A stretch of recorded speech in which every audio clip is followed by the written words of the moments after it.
Corona ಆರ್ಭಟ ದೇಶಾದ್ಯಂತ. ಹೀಗಾಗಿ ಆರೋಗ್ಯ ಇಲಾಖೆ ಮಹತ್ವದ ಸಭೆಯನ್ನ ಕರೆದಿದೆ.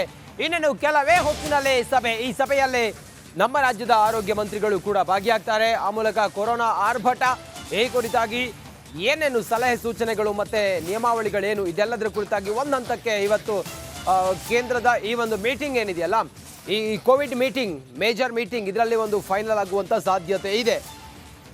ಕೆಲವೇ ಕ್ಷಣಗಳಲ್ಲಿ ಮನ್ಸುಖ್ ಮಾಂಡವೀಯ ನೇತೃತ್ವದಲ್ಲಿ ಸಭೆ ಆರಂಭ ಆಗುತ್ತೆ. ವರ್ಚುವಲ್ ಮೀಟಿಂಗ್ನಲ್ಲಿ ದಿನೇಶ್ ಗುಂಡೂರಾವ್ ಭಾಗಿಯಾಗ್ತಾರೆ.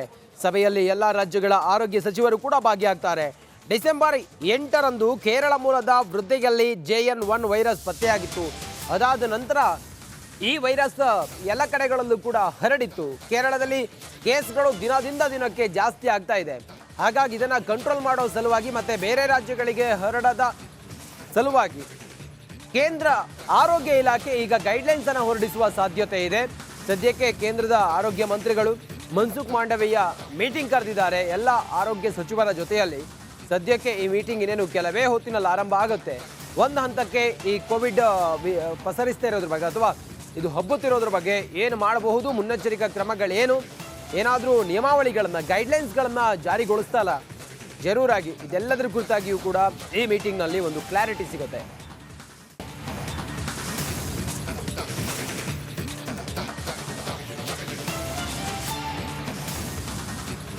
ಮತ್ತಷ್ಟು ಮಾಹಿತಿಯೊಂದಿಗೆ ನನ್ನ ಕಲೀಗ ದೀಪ್ತಿ ತೊಳಪಾಡಿ ಈಗ ಲೈವ್ ಕನೆಕ್ಟ್ ಆಗಿದ್ದಾರೆ. ದೀಪ್ತಿ, ಎಷ್ಟು ಗಂಟೆಗೆ ಮೀಟಿಂಗ್, ಏನು ಮಹತ್ವ ಇದೆ ಈ ಮೀಟಿಂಗ್ಗೆ, ಮತ್ತೆ ನಮ್ಮ ಆರೋಗ್ಯ ಮಂತ್ರಿಗಳು ಕೂಡ ಇದರಲ್ಲಿ ಭಾಗಿಯಾಗ್ತಾ ಇದ್ದಾರೆ, ಎಷ್ಟು ಕುತೂಹಲ ಕೆರಳಿಸ್ತಾ ಇದೆ?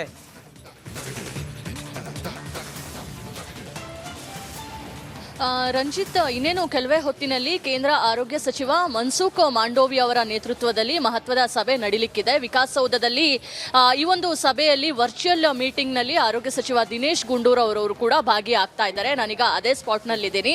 ಕೆಲವೇ ಹೊತ್ತಿನಲ್ಲಿ ಈ ಮೀಟಿಂಗ್ ಆರಂಭವಾಗುವಂತಹ ಎಲ್ಲ ಸಾಧ್ಯತೆಗಳಿದೆ. ಅಂದರೆ ಪ್ರಮುಖವಾಗಿ ದೇಶದಲ್ಲಿ ಒಮಿಕ್ರಾನ್ನ ಉಪತಳಿಯಾಗಿರುವಂತಹ JN.1 ಕಾಣಿಸಿಕೊಂಡಿರುವಂತಹ ಬೆನ್ನಲ್ಲೇ ಆ ಒಂದು ತಳಿಯನ್ನ ಹೇಗೆ ತಡೆಗಟ್ಟಬಹುದು, ರಾಜ್ಯಗಳಲ್ಲಿ ಯಾವ ರೀತಿಯ ಸಿದ್ಧತೆ ಆಗಿದೆ ಅನ್ನೋ ಹಿನ್ನೆಲೆಯಲ್ಲಿ ಅದರಿಂದ ಮಾಹಿತಿಯನ್ನ ಪಡ್ಕೊಳ್ಳೋದಕ್ಕೆ ಕೇಂದ್ರ ಆರೋಗ್ಯ ಸಚಿವರು ಈ ಒಂದು ಮೀಟಿಂಗ್ ನ ಕರೆದಿದ್ದಾರೆ.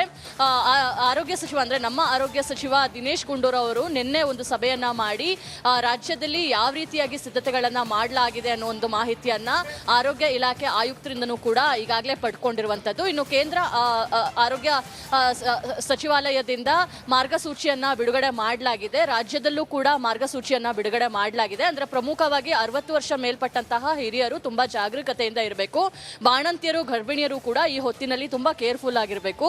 ಜೊತೆಗೆ 60 ವರ್ಷ ಮೇಲ್ಪಟ್ಟಂತಹ ಹಿರಿಯರಿಗೆ ಮಾಸ್ಕ್ ನ ಹಾಕೊಳ್ಳುವುದು ಒಳ್ಳೆಯದು ಅಂತ ಹೇಳಿ ಕೂಡ ಸೂಚನೆಯನ್ನ ಕೊಡಲಾಗಿದೆ. ಎರಡೂ ಮಾರ್ಗಸೂಚಿಗಳನ್ನ ಈಗಾಗಲೇ ಹೊರಡಿಸಿರುವಂತಹ ಬೆನ್ನಲ್ಲೇ ಮತ್ತಷ್ಟು ಯಾವ ರೀತಿಯಾಗಿ ಸಿದ್ಧತೆಗಳನ್ನ ಮಾಡಿಕೊಳ್ಳಲಾಗಿದೆ ಅಂತ ಹೇಳಿ ಕೇಂದ್ರ ಆರೋಗ್ಯ ಸಚಿವರು ಎಲ್ಲಾ ರಾಜ್ಯದ ಆರೋಗ್ಯ ಸಚಿವರ ಜೊತೆ ಚರ್ಚೆಯನ್ನ ಮಾಡ್ತಾರೆ.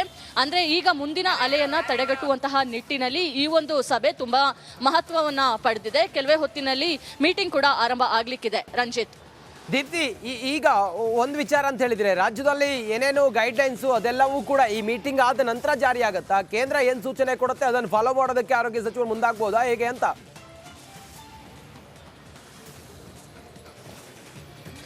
ರಂಜಿತ್, ನಿನ್ನೆ ಅಷ್ಟೇ ಆರೋಗ್ಯ ಇಲಾಖೆಯಿಂದ ಮಾರ್ಗಸೂಚಿಯನ್ನ ಬಿಡುಗಡೆ ಮಾಡಲಾಗಿದೆ. ಇದರಲ್ಲಿ ಏನೆಲ್ಲ ಕ್ರಮಗಳನ್ನ ತಗೊಳ್ಬೇಕು ಅಂತ ಹೇಳಿ ಮಾರ್ಗಸೂಚಿಯಲ್ಲಿ ವಿಚಾರಗಳನ್ನ ತಿಳಿಸಿರುವಂತದ್ದು. ಅಂದ್ರೆ ಇವತ್ತು ಪ್ರಮುಖವಾಗಿ ಯಾವುದೇ ಮಾರ್ಗಸೂಚಿಯನ್ನ ಬಿಡುಗಡೆ ಮಾಡೋದಿಲ್ಲ, ಬಟ್ ಯಾವ ರೀತಿಯಾಗಿ ಸಿದ್ಧತೆಗಳನ್ನ ನೀವು ಮಾಡ್ಕೊಂಡಿದ್ದೀರಾ, ನಿಮ್ಮ ರಾಜ್ಯದಲ್ಲಿ ಎಷ್ಟು ಪಾಸಿಟಿವ್ ಕೇಸ್ಗಳಿದೆ, ಜಿನೋಮಿಕ್ ಸೀಕ್ವೆನ್ಸ್ ನ ಅಗತ್ಯತೆ ಇವಾಗ ಇದೆಯಾ ಅನ್ನೋದ್ರ ಬಗ್ಗೆ ಮಾಹಿತಿಯನ್ನ ಕೇಳ್ಕೊಳ್ತಾರೆ. ಇನ್ನು ಈಗಾಗಲೇ ಆರೋಗ್ಯ ಇಲಾಖೆ 2 ದಿನಗಳ ಹಿಂದಷ್ಟೇ ಸರ್ಕಾರಿ ಆಸ್ಪತ್ರೆಗಳಲ್ಲಿ ಮಾಕ್ ಡ್ರಿಲ್ ನ ಮಾಡ್ಕೊಂಡಿತ್ತು. ಅಂದ್ರೆ ಆಕ್ಸಿಜನ್ ಪ್ಲಾಂಟ್ ಯಾವ ರೀತಿಯಾಗಿ ವರ್ಕ್ ಆಗ್ತಿದೆ, ಎಷ್ಟು ICU ಬೆಡ್ಗಳಿದೆ, ಔಷಧಿಗಳು ಸ್ಟಾಕ್ ಎಷ್ಟಿದೆ, ಇದೆಲ್ಲದೂ ಕೂಡ ಮಾರ್ಕ್ ಡ್ರಿಲ್ ನ ಮಾಡ್ಕೊಂಡಿತ್ತು. ಸೊ ನಮ್ಮ ರಾಜ್ಯದಲ್ಲಿ ಎಲ್ಲಾ ರೀತಿಯ ಸಿದ್ಧತೆಗಳನ್ನ ಮಾಡಿಕೊಳ್ಳಲಾಗಿದೆ. ಆ ಮಾಹಿತಿಯನ್ನ ಕೇಂದ್ರ ಆರೋಗ್ಯ ಸಚಿವರು ಪಡೆದುಕೊಂಡು ಮುಂದಿನ ದಿನಗಳಲ್ಲಿ ಯಾವ ರೀತಿಯಾಗಿ ಮತ್ತಷ್ಟು ಕ್ರಮಗಳ ಅಗತ್ಯತೆ ಬೀಳುತ್ತೆ, ಹೇಗೆ ರೆಡಿಯಾಗಿರಬೇಕು ಅನ್ನೋದ್ರ ಬಗ್ಗೆ ಅವರೊಂದಿಷ್ಟು ಮಾತುಕತೆಯನ್ನ ನಡೆಸಲಿಕ್ಕಿದ್ದಾರೆ. ಮಾರ್ಗಸೂಚಿ ಅಂತ ಯಾವುದೂ ಇಲ್ಲ, ಯಾಕಂದ್ರೆ ಈಗಾಗಲೇ ಕೇಂದ್ರ ಸರ್ಕಾರದಿಂದನೂ ಕೂಡ ಮಾರ್ಗಸೂಚಿಯನ್ನ ಬಿಡುಗಡೆ ಮಾಡಲಾಗಿದೆ, ರಾಜ್ಯ ಸರ್ಕಾರದಿಂದನೂ ಕೂಡ ಮಾರ್ಗಸೂಚಿ ಬಿಡುಗಡೆ ಮಾಡಲಾಗಿದೆ. ಆದರೆ ಹಬ್ಬ ಹರಿದಿನಗಳ ಟೈಮ್ನಲ್ಲಿ ಏನಾದರೂ ಹೊಸ ಕಠಿಣ ರೂಲ್ಸ್ ಏನಾದರೂ ಮಾಡ್ತಾರಾ? ಯಾಕಂದ್ರೆ ಕ್ರಿಸ್ಮಸ್ ಇನ್ನೇನು ಕೆಲವೇ ದಿನಗಳಲ್ಲಿ ಬರ್ಲಿಕ್ಕಿದೆ. ಅದಾದ ಬೆನ್ನಲ್ಲೇ ನ್ಯೂ ಇಯರ್ ಕೂಡ ಬರುತ್ತೆ. ಸೊ ಕ್ರಿಸ್ಮಸ್ ಮತ್ತೆ ನ್ಯೂ ಇಯರ್ ಅನ್ನ ಗಮನದಲ್ಲಿ ಇಟ್ಕೊಂಡು ಟಫ್ ರೂಲ್ಸ್ ಏನಾದರೂ ಜಾರಿ ಮಾಡಬೇಕು ಅನ್ನೋದ್ರ ಬಗ್ಗೆ ಏನಾದರೂ ಕೇಂದ್ರದಿಂದ ಸೂಚನೆ ಬರುತ್ತಾ ಅನ್ನೋದು ಈ ಮೀಟಿಂಗ್ ನಲ್ಲಿ ಗೊತ್ತಾಗುತ್ತೆ. ರಂಜಿತ್.